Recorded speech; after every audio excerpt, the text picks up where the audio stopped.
क्यों एक मृत राजकुमारी का विवाह एक बंदर से हुआ। बहुत समय पहले की बात है। एक राजकुमारी थी जिसकी सुंदरता के चर्चे 7 समुंदर पार तक पहुंच चुके थे, लेकिन किस्मत ने उसके जीवन से उसके पिता को छीन लिया। राजा युद्ध के मैदान में वीर गति को प्राप्त हो गए। उस समय राजकुमारी मात्र 18 वर्ष की थी। अपने 17वें जन्मदिन पर पिता ने उसे उपहार स्वरूप एक बंदर दिया था। वह बंदर राजकुमारी के लिए बेहद खास हो गया। समय बीतता गया और धीरे धीरे वह बंदर ही राजकुमारी के जीवन के हर छोटे बड़े निर्णय लेने लगा। राजमहल के पास ही एक गाँव था जहाँ 3 मित्र रहते थे। वे बेहद धनवान थे क्योंकि उनके पिता बड़े व्यापारी थे। जब उनके कानों तक राजकुमारी की अद्भुत सुंदरता की कहानियां पहुंची तो वे मोहित हो उठे। एक दिन वे तीनों संयोगवश महल के सामने से गुजरे। जैसे ही उनकी नजर राजकुमारी पर पड़ी, वे उसकी रूप माधुरी देखकर स्तब्ध रह गए। तुरंत ही उन्होंने निश्चय किया कि वे हिम्मत जुटाकर राजमहल में जाकर राजकुमारी का हाथ मांगेंगे। अगले ही दिन तीनों महल पहुंचे। अंदर जाकर उन्होंने देखा राजगद्दी पर कोई और नहीं बल्कि वही बंदर विराजमान है। उन्होंने विनम्रता से कहा, हम तीनों राजकुमारी का विवाह प्रस्ताव लेकर आए हैं। बंदर हल्की मुस्कान के साथ बोला, तुम तीनों ही योग्य लगते हो, साहस से भरे हुए हो, लेकिन राजकुमारी केवल तुम में से किसी एक ही पत्नी बन सकती है। इसीलिए मैं तुम्हें एक परीक्षा देता हूँ। तुम तीनों 1 वर्ष के लिए संसार की यात्रा पर निकलो। साल भर बाद लौटकर राजकुमारी के लिए सबसे अनोखा उपहार लाना होगा। जिसका उपहार राजकुमारी को सबसे अधिक भाएगा वही उसका वर कहलाएगा। मित्रों ने एक साथ हामी भरते हुए कहा, ठीक है, हम साल भर बाद आपके पास लौटेंगे अपने अद्भुत उपहारों के साथ। इतना कहकर वे यात्रा पर निकल पड़े। महल से निकलने के बाद तीनों नगर के चौराहे पर रुके और आपस में वचन लिया, साल भर बाद हम यहीं मिलेंगे, फिर साथ में महल चलेंगे। प्रतिज्ञा पूरी कर वे तीनों अपनी अपनी राह निकल पड़े। पहला मित्र महीनों नगर नगर घूमता रहा, लेकिन कुछ विशेष न पा सका। फिर एक दिन वह एक नगर पहुंचा जहां एक दुकान के बाहर भारी भीड़ जुटी थी। जिज्ञासा से वह अंदर गया। वहां एक व्यापारी ऊंची आवाज में पुकार रहा था, ऐसी जादुई दूरबीन आपने पहले कभी नहीं देखी होगी। यह साधारण दूरबीन नहीं है। इससे आप जिसे भी याद करेंगे उसे देख पाएंगे, चाहे वह दुनिया के किसी भी कोने में क्यों न हो। पहले मित्र की आंखें चमक उठी। उसने सोचा, राजकुमारी के लिए इससे बढ़कर कोई उपहार नहीं हो सकता। वह इस तोहफे को देख बेहद खुश होगी और क्या पता मुझसे विवाह करने के लिए भी तैयार हो जाए। बिना समय गंवाए उसने व्यापारी को 500 स्वर्ण मुद्राएं दी और वह अद्भुत दूरबीन खरीद ली और अपने घोड़े पर सवार होकर उस चौराहे की ओर लौट पड़ा जहां तीनों ने मिलने का वादा किया था। लेकिन वहां पहुंचकर उसने देखा कि बाकी 2 मित्र अभी तक नहीं आए थे। इधर दूसरा मित्र अनोखी वस्तुओं की तलाश में घूमते घूमते एक ऐसे देश पहुंचा जो कालीन बनाने के लिए विश्व भर में प्रसिद्ध था। दूसरा मित्र वहां की विशाल दुकानों में एक एक करके गया, लेकिन उसकी नजर को भाने लायक कोई चीज नहीं मिली। तभी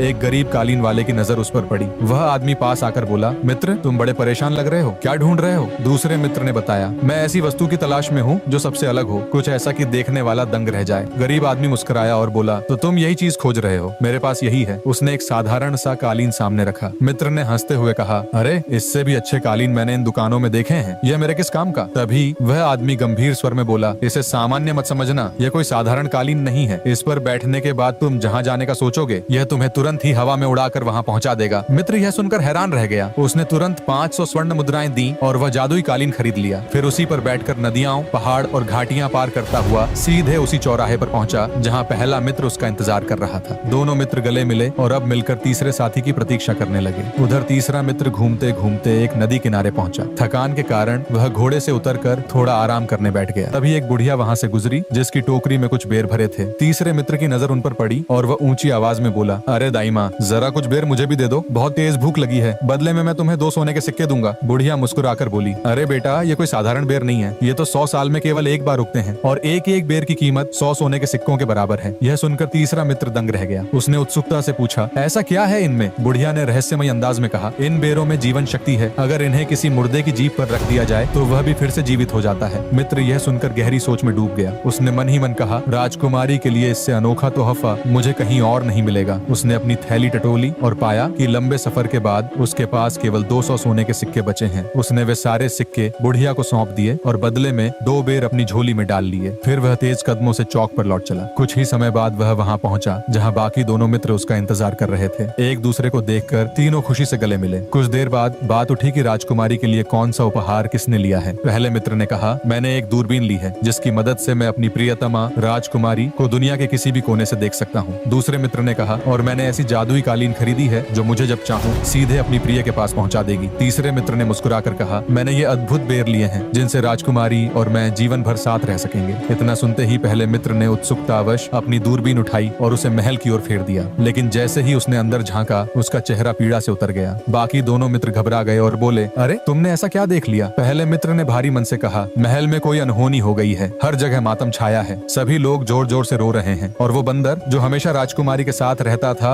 वह तो फूट फूट कर विलाप कर रहा है। राजकुमारी के बिस्तर के पास राजवैद्यों की भीड़ लगी हुई है। यह दृश्य देखकर तीनों मित्रों ने निश्चय किया कि वे तुरंत महल जाकर उसकी जान बचाएंगे। दूसरे मित्र ने कहा, मेरे जादुई कालीन की मदद से हम पलक झपकते ही महल पहुंच सकते हैं। तभी तीसरा मित्र बोला, और मेरी जादुई बेर राजकुमारी की जान बचा लेंगी। तुरंत ही दूसरे मित्र ने अपना कालीन बिछाया और तीनों उस पर बैठ गए। कालीन हवा को चीरता हुआ नदियां, पहाड़ और घाटियां पार करता सीधा राजमहल की खिड़की से राजकुमारी के कक्ष में पहुंचा। राजकुमारी बिस्तर पर निढाल पड़ी थी और पास ही बंदर आंसू बहाते हुए बैठा था। तभी तीसरा मित्र आगे बढ़ा और बोला, चिंता मत कीजिए, मेरे पास ऐसी जादुई बेर हैं जो राजकुमारी को पूर्ण स्वस्थ कर देंगी। उसने तुरंत अपनी पोटली से बेर निकाले और राजकुमारी के मुख में डाल दिए। जैसे ही बेर भीतर गए, राजकुमारी ने अपनी आंखें खोल दी। धीरे धीरे उसके चेहरे पर वही पुरानी चमक लौट आई और वह पहले की तरह सुंदर और स्वस्थ हो गई। यह चमत्कार देखकर बंदर खुशी से झूम उठा और उसकी आंखें आंसुओं से भर गईं। उसने दौड़कर राजकुमारी को गले लगा लिया। तभी तीसरा मित्र बोला, अब शर्त के अनुसार विजेता मैं हूँ। मैंने ही राजकुमारी की जान बचाई और सबसे अनोखा उपहार दिया। इस पर दूसरा मित्र झल्लाकर बोला, यह कैसी बातें कर रहे हो? अगर मैं जादुई कालीन न लाता तो हम समय पर महल पहुंच ही नहीं पाते। विजेता तो मैं हूँ और राजकुमारी से विवाह भी मेरा ही होगा। पहला मित्र हंसते हुए बोला, तुम दोनों कितने नासमझ हो। मेरी जादुई दूरबीन न होती तो हमें पता ही न चलता कि राजकुमारी संकट में है। असली विजेता मैं हूँ। तीनों मित्र आपस में भिड़ गए और दोस्ती दुश्मनी में बदल गई। बंदर यह देख मन ही मन सोचने लगा, जिस बात का डर था वही हुआ। मैंने सोचा था शर्त की वजह से इनकी मित्रता मजबूत होगी, पर यह तो लड़ाई में बदल गई। तभी राजकुमारी ने सभी को रोका और दृढ़ स्वर में बोली, आप सब यह व्यर्थ की बहस क्यों कर रहे हैं? मैं तो केवल अपने प्यारे बंदर से प्रेम करती हूँ और उसी से विवाह करूंगी। यह सुनकर तीनों मित्रों के पैरों तले जमीन खिसक गई। बंदर भी स्तब्ध रह गया, परंतु राजकुमारी का निर्णय अटल था। अंततः राजकुमारी का विवाह धूमधाम से बंदर के साथ हुआ। तीनों मित्र निराश अवश्य हुए, पर वे एक बड़ी सीख लेकर अपने गाँव लौट गए। ऐसी रोमांचक, रहस्यमय और नैतिक कहानियों के लिए हमारे चैनल को सब्सक्राइब करें और जुड़े रहें।